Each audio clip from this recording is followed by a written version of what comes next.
recent months, I've spoken many times about how difficult and dangerous a period it is through which we now move.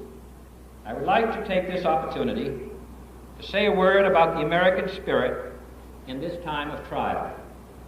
In the most critical periods of our nation's history, there have always been those on the fringes of our society who have sought to escape their own responsibility by finding a simple solution, an appealing slogan, or a convenient scapegoat.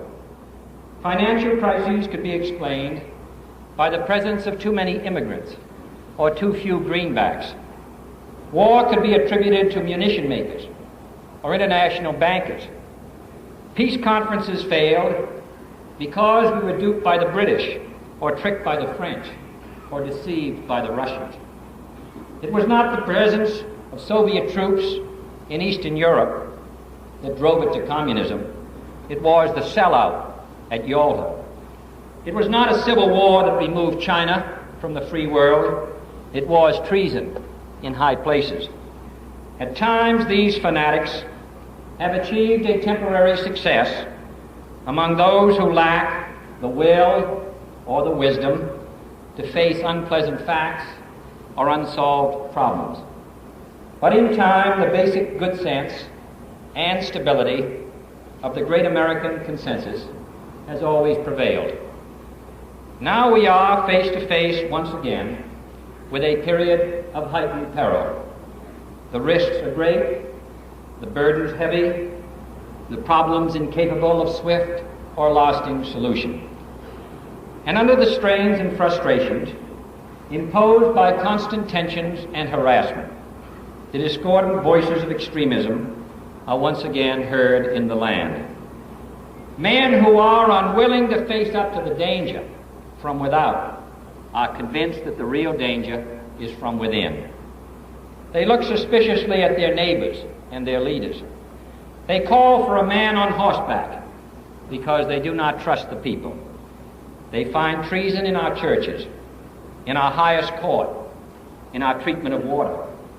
They equate the Democratic Party with the welfare state with socialism, socialism with communism.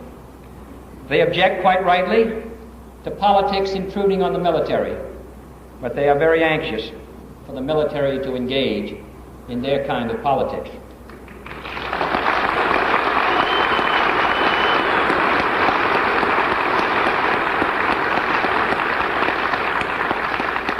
But you and I, most Americans, soldiers and civilians, take a different view of our peril.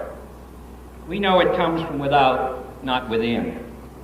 It must be met by quiet preparedness, not provocative speeches, and the steps taken this year to bolster our defenses, to increase our missile forces, to put more planes on alert, to provide more airlift and sea lift and ready divisions, to make more certain than ever before that this nation has all the power that it will need to deter any attack of any kind.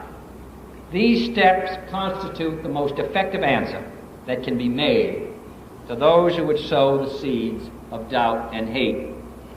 So let us not heed those counsels of fear and suspicion. Let us concentrate more on keeping enemy bombers and missiles away from our shore and concentrate less on keeping neighbors away from our shelters.